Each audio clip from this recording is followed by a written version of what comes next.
السلام علیکم ورحمۃ اللہ وبرکاتہ۔ دین اور ملک دو بھائی ہیں، کسی کے لیے بھی ان میں سے کسی ایک کے ساتھ بے نیازی کا برتاؤ کرنا ممکن نہیں، چاہے وہ بڑا ہو یا چھوٹا، کیونکہ دین ملک کی اساس اور بنیاد ہوتا ہے اور ملک کسی دین کا محافظ۔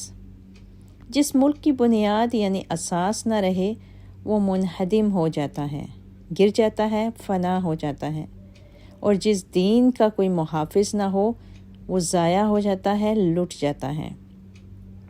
یہ عقل و حکمت کی بات قدیم ایرانی بادشاہ ارد شیر ببلکان نے اپنے بیٹے سابور کو سمجھائی تھی، اور صدیوں کے بعد بھی اتنی ہی سچی اور قابل غور ہے۔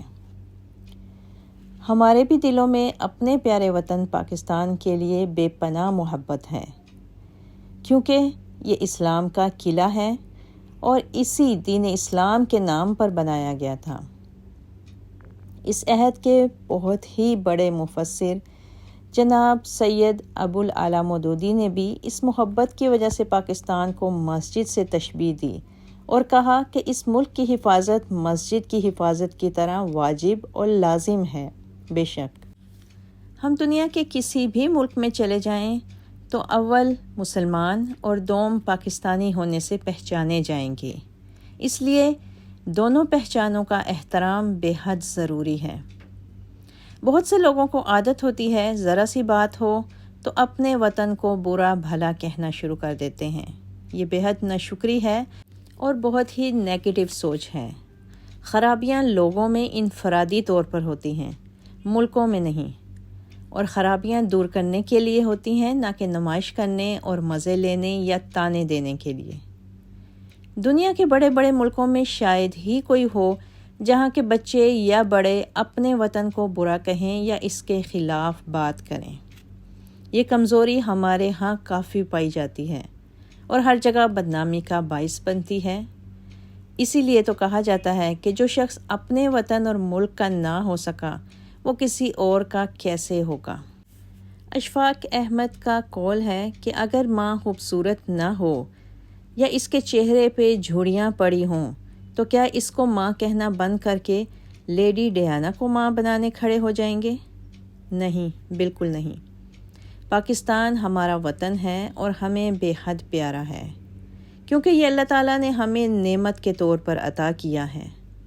لوگوں میں کمزوریاں ہیں، سسٹم میں خامیاں ہیں، اور ہمیں ہی اس سسٹم کو ٹھیک کرنا پڑے گا تاکہ پاکستان کے چہرے سے پڑی جھڑیاں کم ہو سکیں۔ اچھے شہری، اچھے لوگ اپنے ملک اور وطن کے بڑوں اور قائدین کی نہ صرف عزت کرتے ہیں بلکہ ان کے نقش قدم پر چلتے ہیں۔ قائد اعظم محمد علی جناح اور وہ ساری لیڈرشپ جس نے ملک کی خدمت کی، اس کے لیے کام کیا، ہماری محبت اور دعاؤں کے حقدار ہیں۔ اب یہ ہمارا کام ہے کہ اس ملک کی باغ دوڑ کو سنبھالیں۔ پاکستان قائم ہوا تو دفتروں میں کاغذ جوڑنے کے لیے کومن پن تک نہ تھی، کیکر کے کانٹوں سے کام چلایا جاتا تھا۔ کانٹے سے پن تک کی ترقی کا سفر پاکستان کے لوگوں نے خود طے کیا ہے۔ ہمیں اس کی قدر کرنی چاہیے، شکر ادا کرنا چاہیے اور اپنے وطن کی ترقی میں حصہ دار بننا چاہیے۔ آئیں دیکھیں اس کے لیے ہمیں کیا کرنا پڑے گا۔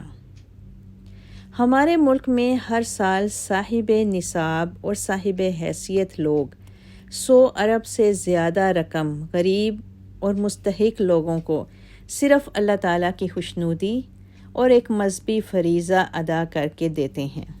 ہمیں بھی ان لوگوں میں شامل ہونا ہے۔ ایک اچھے پاکستانی کی نشانی اس کا بہترین رویہ اور بہترین مسلمان ہونا ہوگا۔ ہمیں دوسروں کے لیے آسانی اور خیر کا باعث بننا ہوگا۔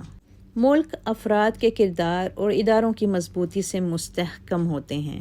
یہ دونوں چیزیں پختہ ایمان، بے غرضی اور خدمت کرنے والے لوگوں کی وجہ سے ہوتی ہیں۔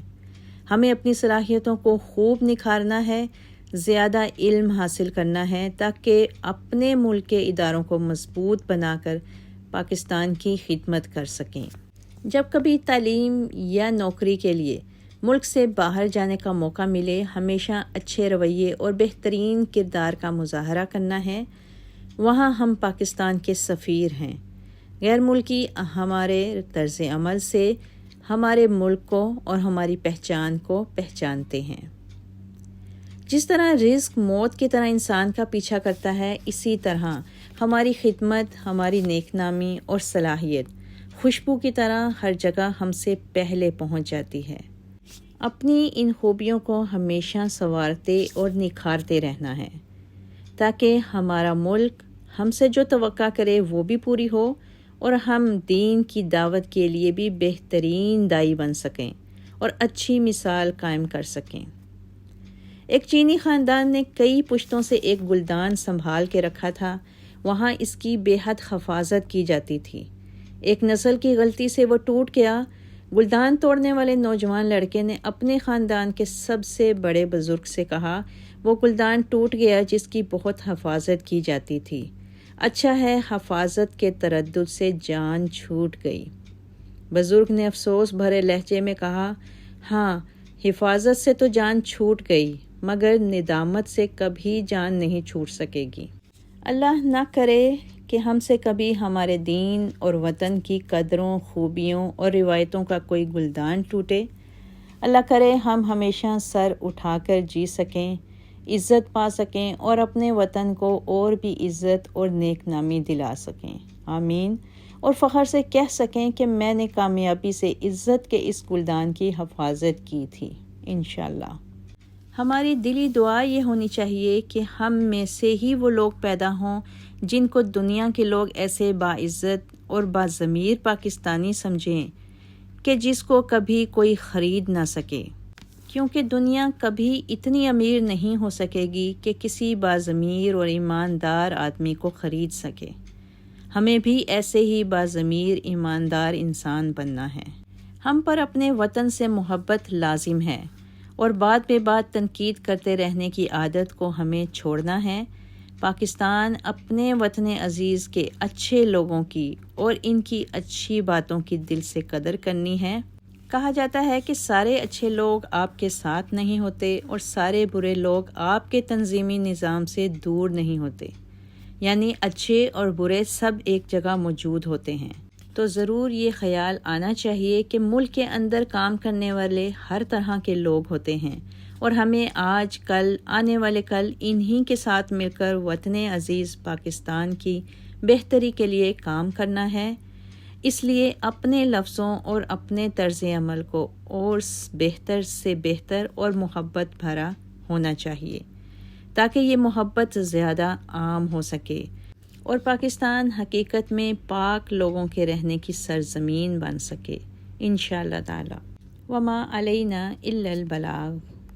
إخواننا في باكستان، اللهم وفق إخواننا في باكستان، اللهم وفق إخواننا في باكستان، اللهم اجمع قلوبهم ووحد صفوفهم على كتابك وسنة نبيك صلى الله عليه وسلم، اللهم املأ قلوبهم بالإيمان والسنة، اللهم املأ قلوبهم بالإيمان والسنة، اللهم اجعلهم إخوة متحابين متآلفين على الخير متعاونين، اللهم ارزقنا وإياهم أمنا وإيمانا وسعادة واطمئنانا يا ذا الجلال والإكرام، اللهم احقن دماء المسلمين، اللهم احقن دماء المسلمين، اللهم أبعد عنهم العنف والطائفية يا ذا الجلال والإكرام، اللهم احفظ هذه البلاد بالإسلام، اللهم احفظها بالإسلام، اللهم رد عنا وعنها شر الأشرار وكيد الفجار وشر طوارق الليل والنهار، اللهم احفظها من حقد الحاقدين وحسد الحاسدين وعدوان المعتدين يا رب العالمين يا ذا الجلال والإكرام، ربنا آتنا في الدنيا حسنة وفي الآخرة حسنة وقنا عذاب النار. ربنا تقبل منا إنك أنت السميع العليم وتب علينا إنك أنت التواب الرحيم، واغفر لنا ولوالدينا ولجميع المسلمين الأحياء منهم والميتين. ربنا آتنا في الدنيا حسنة وفي الآخرة حسنة وقنا عذاب النار. ربنا تقبل منا إنك أنت السميع العليم وتب علينا إنك أنت التواب الرحيم، واغفر لنا ولوالدينا ولجميع المسلمين الأحياء منهم والميتين برحمتك يا أرحم الراحمين. وآخر دعوانا